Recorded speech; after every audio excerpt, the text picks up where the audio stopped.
It's Veterans Day today, and all Americans owe the veterans a thank you for fighting for our constitutional rights, such as the right to throw a temper tantrum when our candidate doesn't win the election.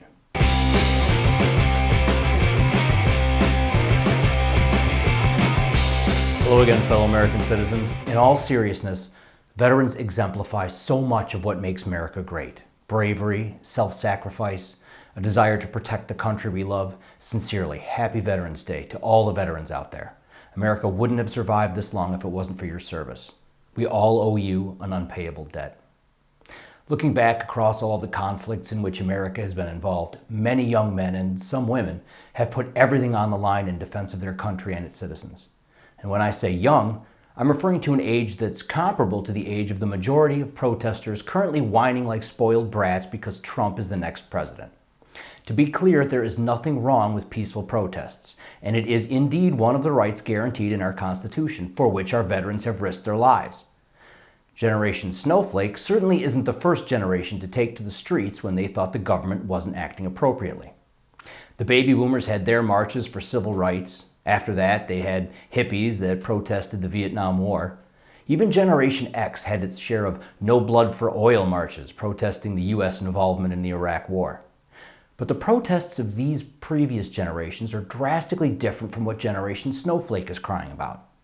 Those generations were mainly protesting about broad governmental actions or policies, things that affected millions of people and in the case of war protests, affected military personnel directly. This week's protests, however, seem to be completely self-centered in their complaint. I'm sure you've seen some of these whining videos. Look what they all have in common. You know, really, a vote for Donald Trump was a vote against me.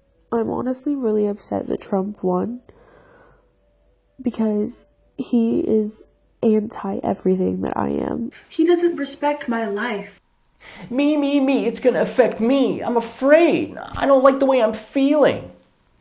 And this is at the core of our biggest problem with Generation Snowflake. It is impossible to have a meaningful discussion or debate with them because they believe feelings are more important than logic. But upon further analysis, we can't blame them completely for these protests.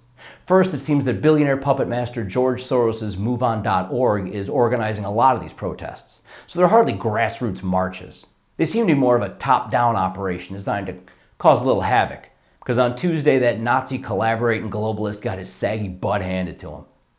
Second, the mainstream media has spent the majority of the last year painting Donald Trump as the human embodiment of Satan himself. And as time went on, they did so with increasing ferociousness. How many times have you heard the phrase, Donald Trump is literally Hitler? And this is said with complete seriousness. But again, any attempts to explain the truth to them falls on deaf ears. They feel the way they feel, and nothing we say can change that. Third, these kids are used to getting their way.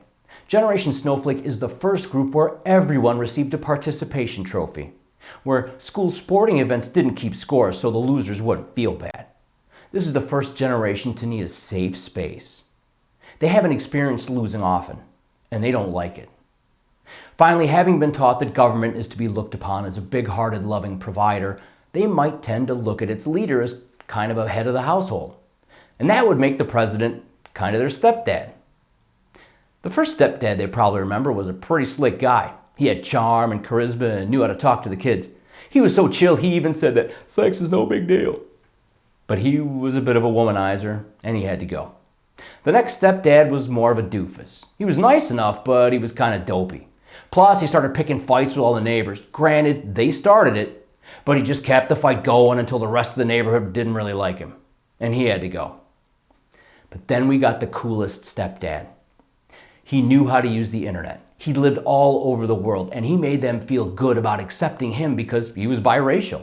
He's the first one to tell them how important their feelings were. But now he's breaking up. The kids don't want him to go, but he has to. Their preferred replacement was a senile grandpa. He was a little kooky, but he also put feelings ahead of logic, and he wanted to give them tons of free stuff.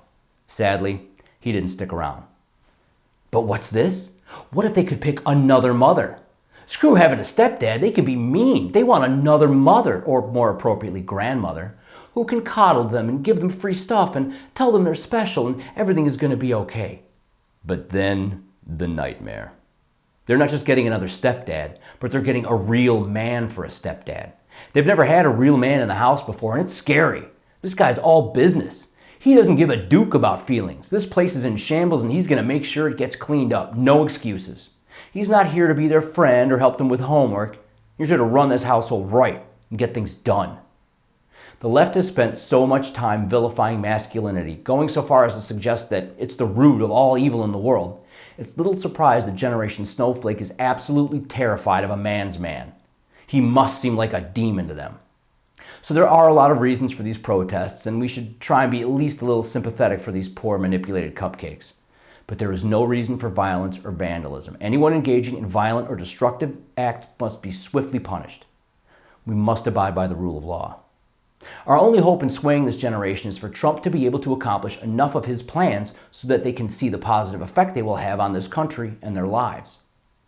If these college graduates are able to actually start finding jobs and paying down their student debt, they might start to feel a little better about the future.